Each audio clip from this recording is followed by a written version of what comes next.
بسم اللہ الرحمن الرحیم۔ السلام علیکم ناظرین، جب قیامت کی تمام چھوٹی اور بڑی نشانیاں پوری ہو جائیں گی تو قیامت آنا شروع ہو جائے گی۔ قیامت کی ابتدا نفخ صور سے ہوگی، جس کے بارے میں امام الانبیاء جناب محمد الرسول اللہ صلی اللہ علیہ وآلہ وسلم نے ارشاد فرمایا، اللہ تعالیٰ کے 4 مقرب فرشتوں میں سے حضرت اسرافیل علیہ السلام سور منہ میں لیے اپنی پیشانی جھکائے کان اللہ تعالیٰ کے حکم پر لگائے ہوئے ہیں۔ جیسے ہی اللہ تعالیٰ حکم دیں گے وہ سور پھونکنا شروع کر دیں گے اور قیامت کا آغاز ہو جائے گا۔ مسلم شریف کی حدیث کے مطابق یہ جمعہ کا دن ہوگا، لوگ اپنے اپنے کاموں میں مشغول ہوں گے۔ اچانک مشرق و مغرب کے تمام لوگ ایک لمبی آواز سنیں گے جو آہستہ آہستہ اونچی ہوتی جائے گی۔ اس نامانوس آواز کی ہولناکی اور سختی کی وجہ سے لوگوں میں اضطراب اور بے چینی پھیلنی شروع ہو جائے گی۔ جب سور کی آواز بجلی کی کڑک کی طرح شدت اختیار کر جائے گی تب لوگ مرنا شروع ہو جائیں گے۔ جو آدمی جہاں ہوگا وہیں گر پڑے گا۔ جیسے جیسے سورہ اسرافیل بلند ہوتی چلی جائے گی ویسے ویسے نظام کائنات درم برم ہونا شروع ہو جائے گا۔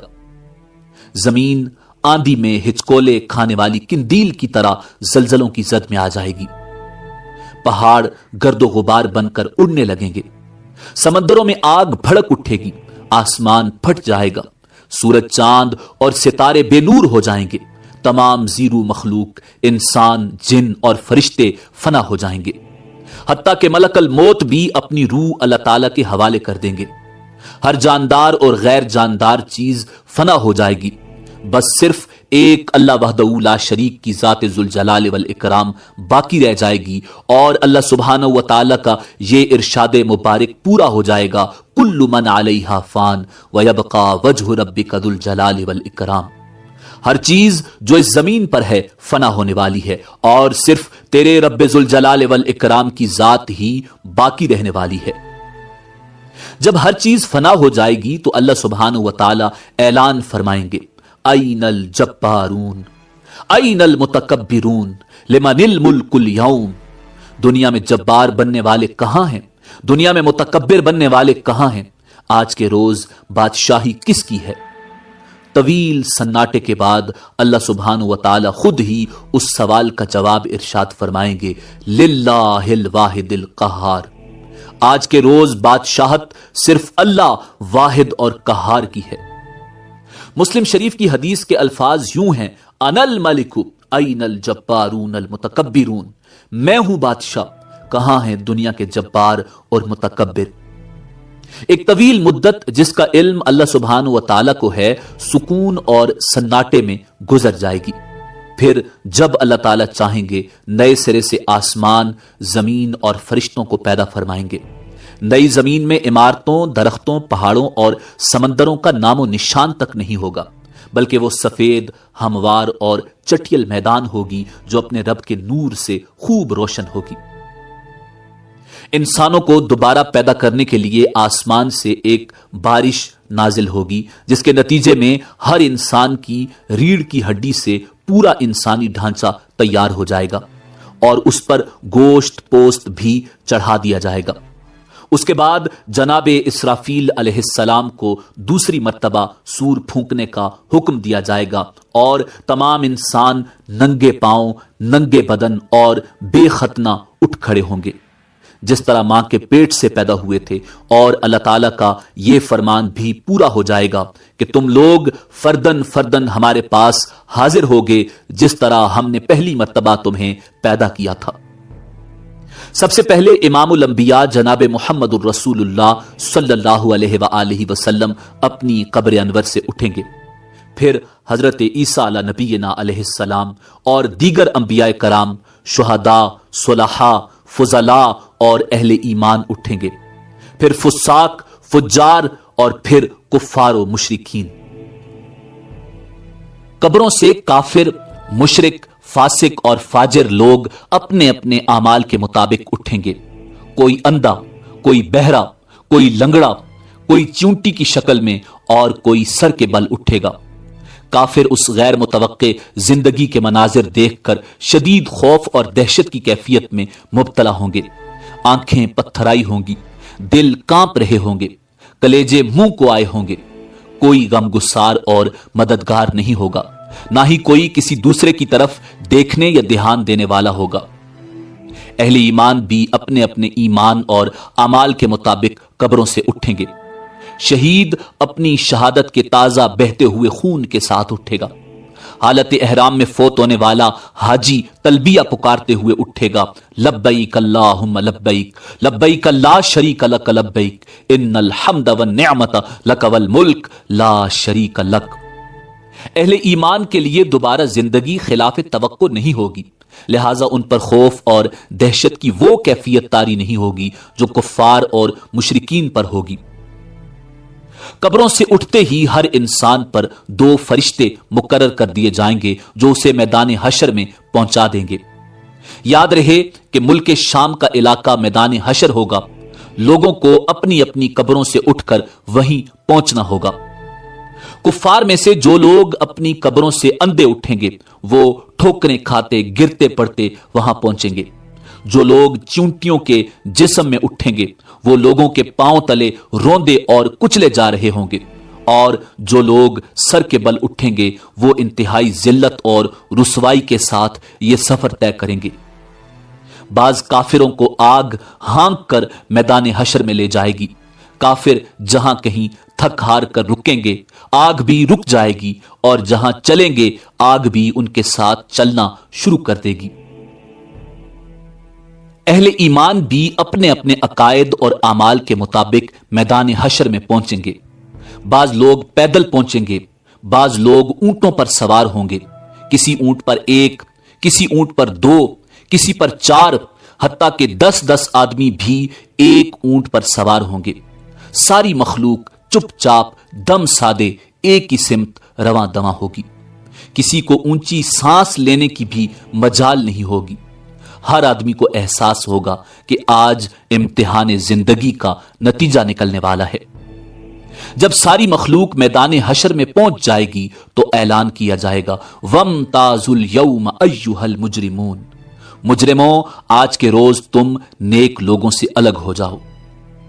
سب لوگ الگ الگ گروہوں میں تقسیم کر دیے جائیں گے۔ سورج کی پرستش کرنے والوں کا گروہ، ستاروں کی پرستش کرنے والوں کا گروہ، آگ کی پرستش کرنے والوں کا گروہ، بتوں کی پرستش کرنے والوں کا گروہ، قبروں کی پرستش کرنے والوں کا گروہ، منافقوں کا گروہ، مرتدوں کا گروہ ایک طرف، اور دوسری طرف ایمانداروں کو ان کے عقائد اور اعمال کے مطابق الگ الگ گروہوں میں تقسیم کیا جائے گا۔ میدان حشر میں لوگ ننگے پاؤں اور ننگے بدن ہوں گے۔ سورج 1 میل کے فاصلے پر آگ برسا رہا ہوگا، زمین دہک رہی ہوگی، جسم سورج کی آگ میں جل رہے ہوں گے، زمین پر پاؤں رکھنے مشکل ہوں گے، دور دور تک کہیں سایہ نظر نہیں آئے گا۔ لوگ اپنے اپنے عقائد اور اعمال کے مطابق پسینے میں شرابور ہوں گے، کسی کو ٹخنوں تک، کسی کو پنڈلی تک، کسی کو گھٹنوں تک، کسی کو زانوؤں تک، کسی کو کمر تک پسینہ آیا ہوگا، کوئی سینہ اور گردن تک پسینے میں ڈوبا ہوگا۔ کفار اور مشرکین کو منہ میں پسینے کی لگام آئی ہوگی، اور بعض پسینے میں ڈبکیاں کھا رہے ہوں گے۔ بھوک اور پیاس کی شدت سے لوگوں کا برا حال ہوگا۔ بھوک، پیاس اور شدید گرمی کی حالت میں لوگ 50,000 سال تک کھڑے رہیں گے اور تنگ آ کر اللہ تعالیٰ سے دعا کریں گے، یا اللہ ہمیں اس مصیبت سے نجات دلا، خواہ جہنم میں بھیج دے۔ یاد رہے آج سورج کا ہماری زمین سے فاصلہ 9,30,00,000 میل ہے۔ اس کے باوجود جون اور جولائی میں زمین اس قدر گرم ہو جاتی ہے کہ 1 منٹ کے لیے اس پر ننگے پاؤں کھڑے ہونا ناممکن ہوتا ہے۔ غور فرمائیے اس روز کیا حال ہوگا جس روز زمین کا درجہ حرارت آج کے مقابلے میں 9 کروڑ درجے زیادہ ہوگا۔ لاچار ہو کر لوگ حضرت آدم علی نبینا علیہ السلام کی خدمت میں حاضر ہوں گے اور عرض کریں گے، اللہ تعالیٰ نے آپ کو اپنے ہاتھ سے بنایا اور اپنی روح پھونکی، فرشتوں سے سجدہ کروایا، جنت میں جگہ دی، آج ہمارے لیے سفارش کر دیں کہ اللہ تعالیٰ حساب کتاب شروع کر کے ہمیں حشر کی تکلیف سے نجات دے دے۔ حضرت آدم علی نبینا علیہ السلام فرمائیں گے آج میرا رب اس قدر غصے میں ہے کہ اس سے پہلے کبھی ہوا نہ آئندہ ہوگا. مجھ سے جنت میں اللہ تعالیٰ کی نافرمانی ہو گئی تھی جس کی وجہ سے مجھے اپنی جان کی فکر ہے، لہٰذا میں سفارش نہیں کر سکتا، تم لوگ نوح کے پاس چلے جاؤ. لوگ حضرت نوح علیہ السلام کی خدمت میں حاضر ہوں گے اور اپنا مدعا بیان کریں گے. حضرت نوح علیہ السلام بھی یہی کہیں گے کہ آج میرا رب اتنے غصے میں ہے کہ اس سے پہلے کبھی اتنا غصے میں نہیں تھا اور نہ اس کے بعد آئے گا. میں نے دنیا میں اپنی قوم کے لیے بد دعا کی تھی جس کے نتیجے میں وہ ہلاک ہو گئی. آج مجھے اپنی جان کی فکر ہے، میں سفارش نہیں کر سکتا، تم لوگ ابراہیم خلیل اللہ علیہ السلام کے پاس چلے جاؤ، وہ سفارش کریں گے. لوگ اللہ کے پیغمبر جد رسول حضرت ابراہیم خلیل اللہ علیہ السلام کی خدمت میں حاضر ہوں گے اور عرض کریں گے آپ اللہ کے نبی اور اس کے خلیل ہیں، اپنے رب کے حضور سفارش کر دیں. آپ دیکھ رہے ہیں ہماری کیا حالت ہو رہی ہے. حضرت ابراہیم علیہ السلام بھی وہی بات فرمائیں گے جو حضرت آدم اور حضرت نوح علیہ السلام نے کہی تھی. آج میرا رب اس قدر ناراض ہے کہ اس سے پہلے کبھی اتنا ناراض نہیں ہوا، نہ اس کے بعد ہوگا. میں نے دنیا میں 3 جھوٹ بولے تھے جس کی وجہ سے آج مجھے اپنی جان کی فکر ہے، کہیں اللہ تعالیٰ باز پرس نہ کریں. لہٰذا تم لوگ موسیٰ کے پاس چلے جاؤ. لوگ موسیٰ کلیم اللہ علیہ السلام کی خدمت میں حاضر ہوں گے اور عرض کریں گے اللہ تعالیٰ نے آپ سے ہم کلام ہو کر سارے لوگوں پر آپ کو فضیلت دی. آپ دیکھ رہے ہیں ہماری کیا حالت ہو رہی ہے، آپ اپنے رب کے حضور سفارش کر دیں. حضرت موسیٰ علیہ نبینا علیہ السلام فرمائیں گے آج تو میرا رب اس قدر غصے میں ہے کہ اس سے پہلے کبھی نہ ہوا اور نہ بعد میں ہوگا. میں نے دنیا میں ایک آدمی کو قتل کیا تھا جس کی وجہ سے مجھے اپنی جان کی فکر ہے، لہٰذا میں سفارش نہیں کر سکتا، تم لوگ عیسیٰ کے پاس چلے جاؤ. لوگ اللہ کے پیغمبر حضرت عیسیٰ روح اللہ علیہ السلام کی خدمت میں حاضر ہوں گے اور عرض کریں گے آپ اللہ کے رسول ہیں اور اس کا فرمان ہے کہ اللہ کی روح ہیں. آپ دیکھ رہے ہیں ہماری کیا حالت ہو رہی ہے، اپنے رب سے ہمارے لیے سفارش کر دیں. حضرت عیسیٰ روح اللہ علیہ السلام بھی وہی جواب دیں گے کہ آج میرا رب اس قدر غصے میں ہے کہ اس سے پہلے کبھی نہ ہوا اور نہ آئندہ ہوگا. تم لوگ محمد ابن عبداللہ علیہ تحیت و ثنا کی خدمت میں حاضر ہو جاؤ، وہ تمہاری سفارش کریں گے. لوگ سید الانبیاء رحمت للعالمین شفیع المسلمین کی خدمت میں حاضر ہوں گے اور عرض کریں گے آپ اللہ کے رسول اور خاتم الانبیاء ہیں، اللہ نے آپ کے اگلے پچھلے سارے گناہ معاف فرما دیے ہیں. آپ دیکھ رہے ہیں ہماری کیا حالت ہو رہی ہے، اپنے رب کے حضور سفارش کر دیجئے کہ وہ ہمارے حساب کتاب کا آغاز فرمائے. رسول رحمت صلی اللہ علیہ وآلہ وسلم فرمائیں گے ہاں آج کے روز سفارش کے لائق میں ہی ہوں. چنانچہ آپ صلی اللہ علیہ وآلہ وسلم کو میدان حشر سے شفاعت کے بلند ترین مقام محمود پر پہنچا دیا جائے گا جو جنت میں عرش الہی کے نیچے ہوگا. وہاں پہنچ کر آپ صلی اللہ علیہ وآلہ وسلم اپنے رب کے حضور سجدہ میں گر پڑیں گے اور اللہ تعالیٰ کی حمد و ثنا بیان کریں گے. پھر جب اللہ تعالیٰ کا غصہ کم ہوگا تو خالق کائنات ارشاد فرمائے گا اے محمد سر اٹھاؤ اور سوال کرو دیے جاؤ گے، سفارش کرو قبول کی جائے گی. یہی شفاعت کبریٰ ہوگی. شفاعت کبریٰ کی منظوری کے بعد رسول اکرم صلی اللہ علیہ وآلہ وسلم مقام محمود سے میدان حشر میں واپس تشریف لائیں گے. اس کے بعد حق تعالی فرشتوں کی میت میں میدان حشر میں نزول اجلال فرمائیں گے. فرشتے زمین کے دور و نزدیک کناروں پر صف بستہ کھڑے ہوں گے. 8 فرشتوں نے اللہ تعالی کا عرش تھام رکھا ہوگا. عدالت الہی قائم ہو جائے گی. ملائکہ، انبیاء، اولیاء اور صلحاء کو بطور گواہ طلب کر لیا جائے گا. فرشتوں کو حکم ہوگا کہ وہ لوگوں میں ان کے نامہ اعمال تقسیم کر دیں. اہل ایمان کو سامنے سے اور دائیں ہاتھ میں نامہ اعمال دیا جائے گا اور کفار و مشرکین کو پشت کی طرف سے بائیں ہاتھ میں نامہ اعمال دیا جائے گا.